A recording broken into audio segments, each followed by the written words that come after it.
안녕하세요. 책 읽어주는 경상도 아재입니다. 오늘 읽어드릴 책은 파트리크 쥐스켄트의 향수입니다. 저는 이 책을 군 복무 중에 처음 읽었던 것으로 기억합니다. 그때 받았던 충격은 꽤 오랫동안 제 마음속에 남아 있었습니다. 그리고 몇 년 뒤에는 영화도 보았습니다. 책을 읽으며 상상했던 장면들이 어떻게 영상으로 구현되었을지 궁금했는데 원작의 묘한 분위기를 상당히 잘 담아낸 작품이었습니다.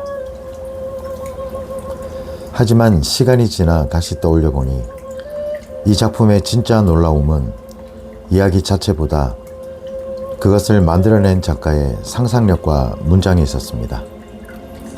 향기라는 눈에 보이지 않는 대상을 오직 언어만으로 생생하게 그려내고 독자로 하여금 마치 냄새를 맡는 듯한 착각에 빠지게 만드는 능력은 그야말로 경이로웠습니다. 그래서 향수는 단순히 한 편의 소설이 아니라 문학이 어디까지 인간의 감각을 확장할 수 있는지를 보여주는 작품이라고 생각합니다. 그리고 이 작품을 읽고 나면 마지막 장면은 오래도록 잊히지 않습니다.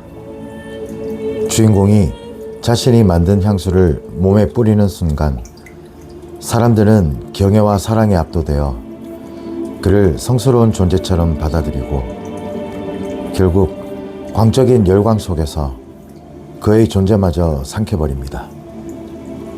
그 장면은 인간의 욕망과 아름다움 그리고 집단 심리에 대한 작가의 통찰이 얼마나 놀라운지를 보여주는 최고의 결말이었습니다.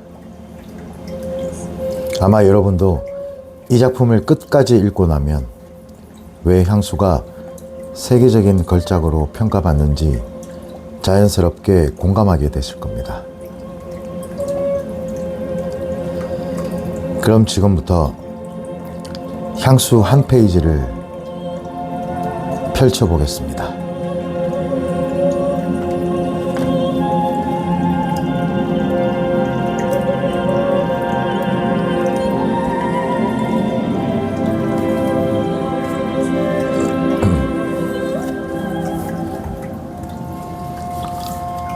다음날 그루누이는 현기증이 난 척 가장하기 위해 질식하는 사람처럼 완전히 기운을 잃고 소파 위로 쓰러졌다.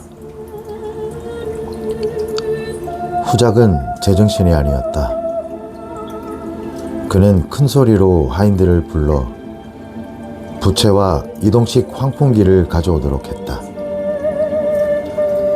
하인들이 서둘러 그걸 가지러 간 사이 후작은 그루누이 옆에 무릎을 꿇고 앉아서 제비꽃 향수를 적신 손수건을 흔들어주면서 거의 애원조로 말했다. 제발 정신을 잃지 말아달라고. 가능하다면 모레까지만 기다려달라고 주문을 외웠다. 그렇지 않으면 자신의 치명적 유동체 이론의 생명이 위태로워진다고 애원하면서 말이다. 그루누이는 몸을 뒤틀고 숨을 헐떡이면서 신음소리를 냈다.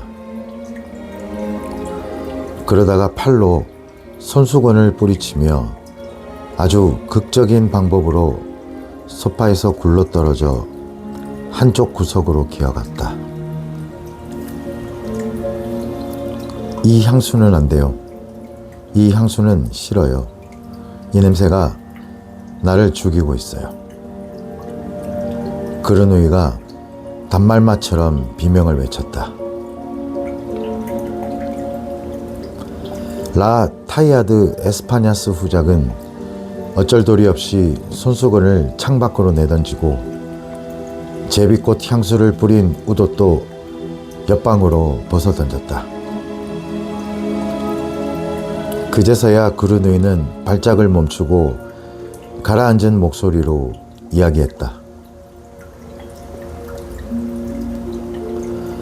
직업이 향수 제조인인 저는 직업상 코가 냄새에 아주 예민하답니다.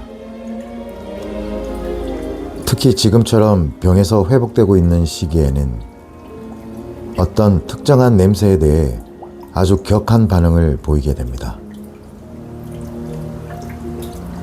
하필이면 그 자체로는 아주 사랑스러운 제비꽃 향기에 이처럼 발작을 일으키게 된 것은 단지 후장님의 향수가 제비꽃 뿌리의 추출물을 지나치게 함유하고 있기 때문인 것 같습니다.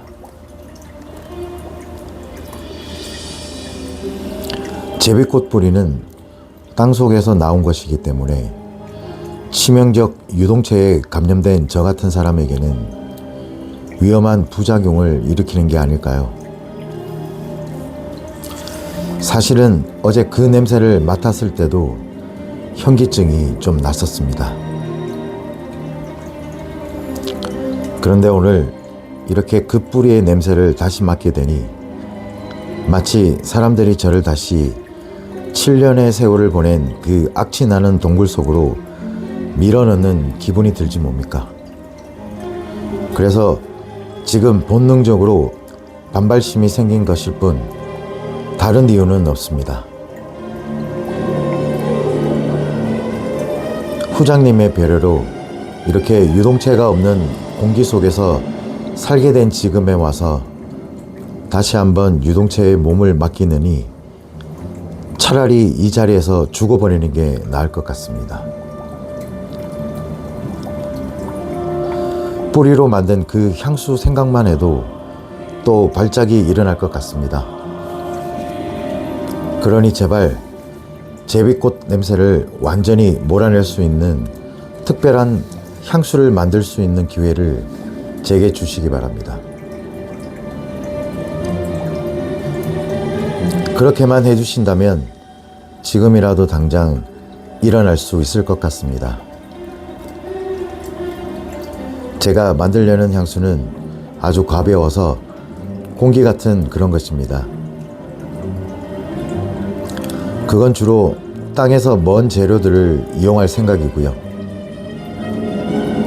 예를 들어 편도나무 꽃물, 오렌지 꽃물, 유칼리나무, 가뭄비나무 잎 유향, 실측백나무 유향 같은 재료 말입니다. 그 향수를 옷에 한 번, 그리고 머리와 뺨에 몇 방울만 뿌리고 나면 저를 덮쳤던 그 고통스러운 발작에서 영원히 벗어날 것 같은데요. 이것은 이해를 돕기 위해 지금 제대로 된 문장으로 바꿔놓은 것일 뿐 실제로 그르누이가 한 말은 잦은 기침과 헐떡거림 그리고 호흡 곤란 등으로 인해 빈번하게 중단되었다. 게다가 분명하지 않는 바람으로 반 시간에 걸쳐 어렵사리 이루어진 것이었다. 그 말을 하는 동안 그르누이는 몸을 떨기도 하고 허우적대기도 했으며 눈동자까지 까 뒤집어져 가면서 자신이 하는 말의 효과를 완벽하게 연출해 보였다. 후작은 큰 충격을 받았다. 그르누이의 발작 증세보다 더 설득력을 발휘한 것은 바로 치명적 유동체 이론을 바탕으로 전개된 그의 논리적이고 세련된 설명이었다. 제비꽃 향수가 바로 문제였던 것이다. 그것은 땅에 가까운 정도가 아니라 바로 땅속에서 생산된 것이 아니던가. 어쩌면 수년 전부터 그걸 사용해온 자신도 벌써 유동체에 감염되어 있을지도 모를 일이었다. 날마다 그 향기로 인해 죽음에 다가가고 있었다는 사실을 전혀 눈치도 못 챘다니. 통풍, 목덜미가 뻣뻣한 증상, 팔다리가 맥없이 축 늘어지는 현상, 치질, 이명현상, 충치, 그런 것 등은 틀림없이 유동체에 감염된 그 제비꽃 뿌리로 인한 것이 틀림이 없었다. 그런데 작고 멍청한 이 인간, 방구석에 웅크리고 있는 이 불쌍한 인간이 그에게 그 사실을 일깨워준 것이다. 이 어찌 감동적이지 않는가? 그는 기꺼이 그에게 다가가 그를 이렇게 세워 뒤늦게서야 진실을 깨달은 자신의 품에 안고 싶었다. 하지만 그르누이는 여전히 제비꽃 향기를 두려워하고 있었다. 때문에 그는 다시 하인들을 불러 집에 있던 제비꽃 향수를 전부 내다 버리고 문을 활짝 열어 저택을 환기시키도록 했다.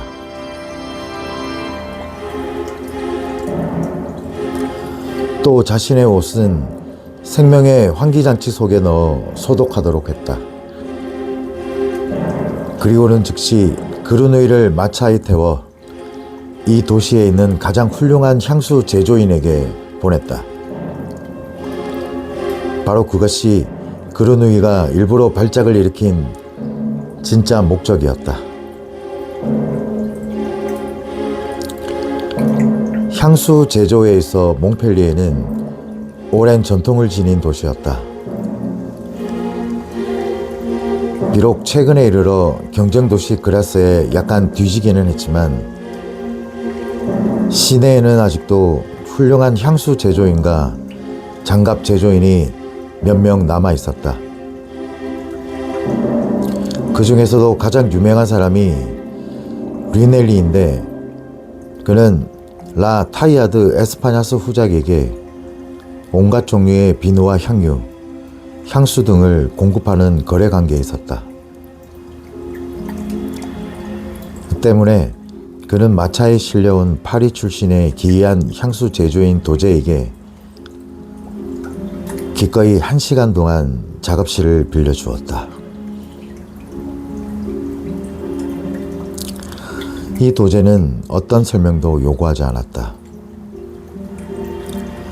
어디에 뭐가 들어있는지 알려고도 하지 않았다. 그는 벌써 다 알고 있다고 말하고 정말로 제대로 방향을 찾아 들어갔다. 작업실에 들어간 그는 문을 잠그고 1시간은 좋게 그곳에 틀어박혀 있었다. 그동안 루리넬은 후작의 집사와 선술집에서 포도주를 마시면서 이제 사람들이 그가 만든 제비꽃 향수를 더 이상 사용해서는 안 되는 이유에 대해 듣고 있었다.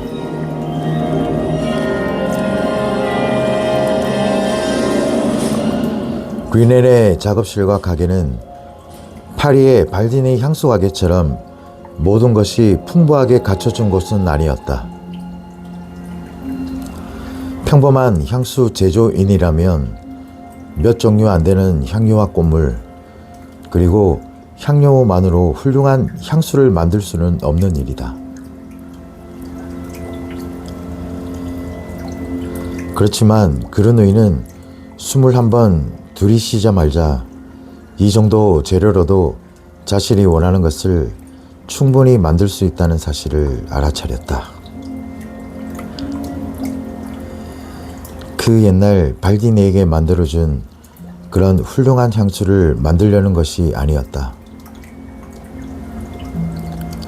보통보다 약간만 더 고급스럽게 해서 사람을 유혹할 정도면 충분했다. 후작에게 약속했던 대로 단순한 오렌지꽃 향수를 만들 생각은 애당초 없었다.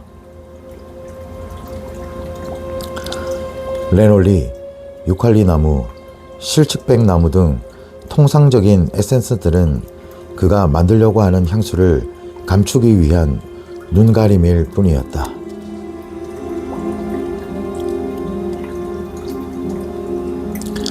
그가 만들려는 것은 바로 인간의 냄새였다. 물론 지금 만드는 것은 임시 방편에 불과하겠지만 그는 자신에게 결핍되어 있는 인간의 냄새를 만들려는 계획이었다.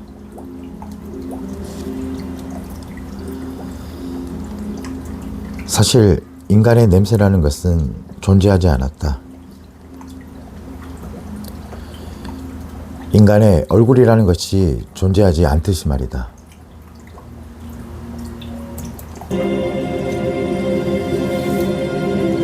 사람들은 모두 냄새가 달랐다. 수천 명의 사람 냄새를 알고 있고 태어날 때부터 냄새로 사람을 구분해온 그루누이보다 그 사실을 더 잘 아는 사람은 없었다. 그럼에도 불구하고 인간의 냄새라고 뭉뚱그려 말할 수 있는 그런 냄새가 있었다. 단순화시키면 그 냄새는 대체로 땀과 기름 그리고 시큼한 치즈가 섞인 것 같은 그런 냄새였다. 사람이라면 누구나 기본적으로 그 냄새를 지니고 있었고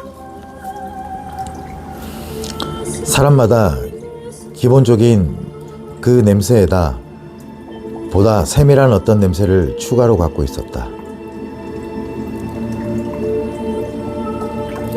그것이 바로 개인적 분위기를 좌우하는 최초였다.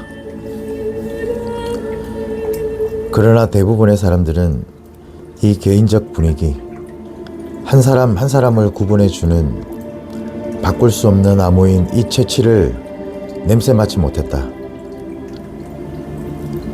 대부분의 사람들은 자신이 그런 독특한 냄새를 지니고 있다는 사실조차 깨닫지 못하는 것은 물론 유행하는 인공적인 냄새로 자신만의 고유한 냄새를 감추기에 급급했다.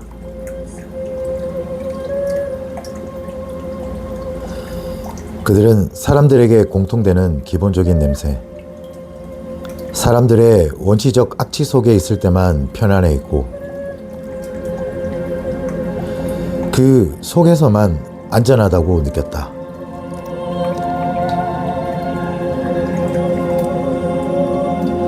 때문에 그들은 그 구역질 나는 인간의 냄새를 갖고 있는 사람만 자기들과 똑같은 사람으로 간주했다.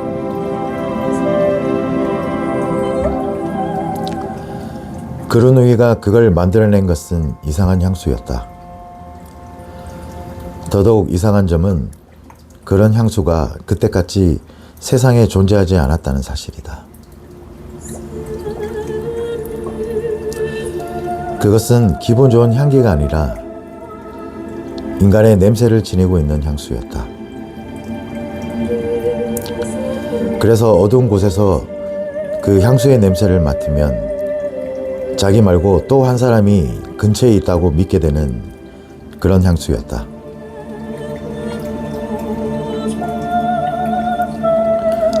원래 인간의 냄새가 있는 사람이 이 향수를 사용하는 경우 냄새상으로는 마치 두 사람을 마주하고 있는 듯한 착각에 빠질 수도 있었다.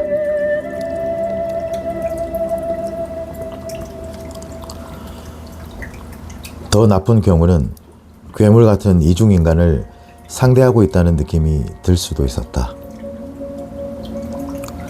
형체도 종잡을 수 없게 물속에서 흐릿하게 솟구쳐 오르는 그런 괴물 말이다. 이러한 인간의 냄새를 만들어내기 위해 그루누이는 르넬의 작업실에서 가장 별난 성분들을 찾기 시작했다.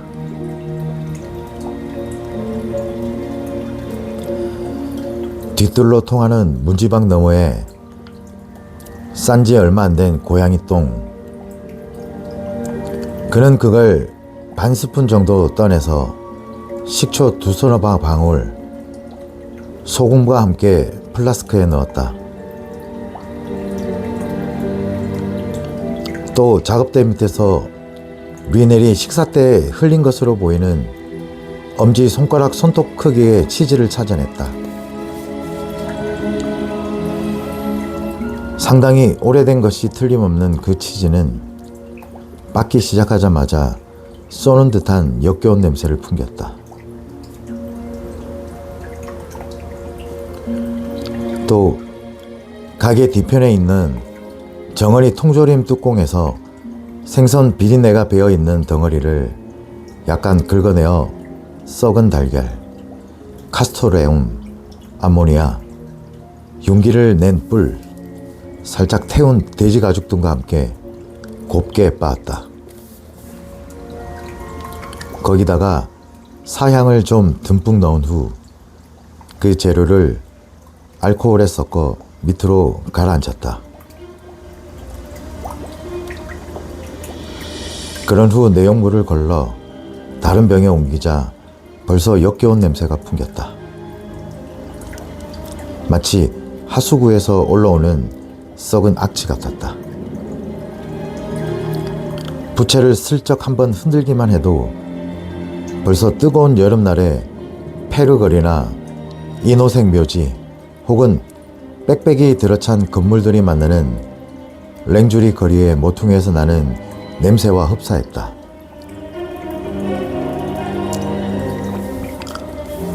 그 자체로는 인간의 냄새라기보다는 오히려 시체의 냄새 같은 그 끔찍스러운 기본 재료들 위에 그르누이는 이제 기름 상태의 신선한 향기층을 만들었다.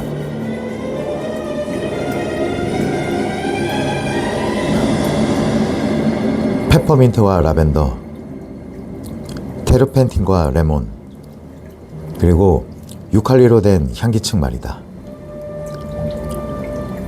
그것은 제라늄, 장미, 오렌지꽃, 그리고 제스민 등으로 향유를 만드는 방법을 약간 응용해 본 것이었다.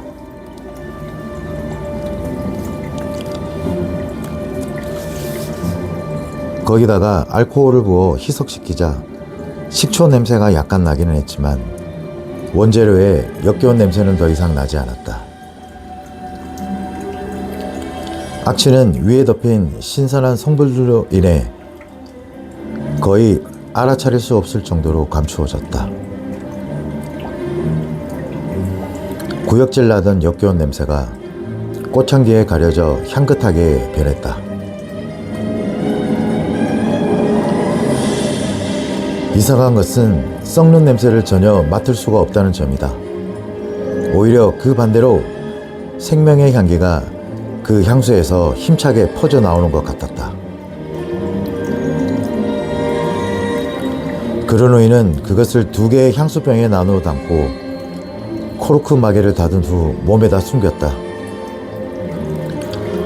그는 냄새의 흔적을 하나도 남기지 않기 위해 병과 절구, 깔때기, 숟가락 등을 조심스럽게 물로 씻은 후 고편도유 기름으로 한 번 더 문질러 닦았다.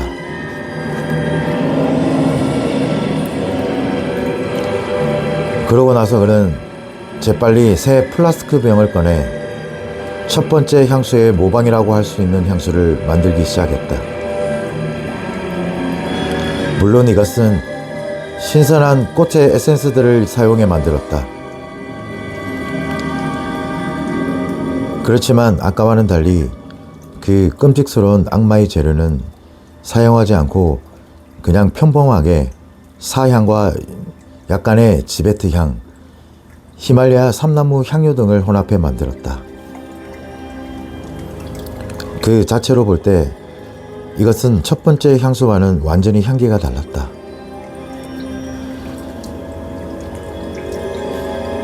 인간의 냄새를 구성하는 성분이 빠져 있었기 때문이다. 이것은 약간 덜 자극적이고 깨끗하고 독성이 없었다. 그렇지만 보통 사람들이 그 향수를 발라 향이 채취와 섞이게 되면 그것은 그르누이가 오로지 자기 자신만을 위해 만든 첫 번째 향수와 전혀 구별할 수 없었다.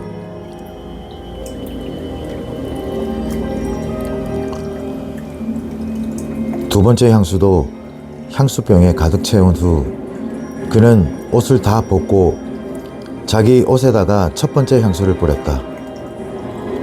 그리고 나서 직접 그걸 겨드랑이 속, 이빨 사이, 가슴, 목, 귀, 머리카락 등에 가볍게 두드려 발랐다.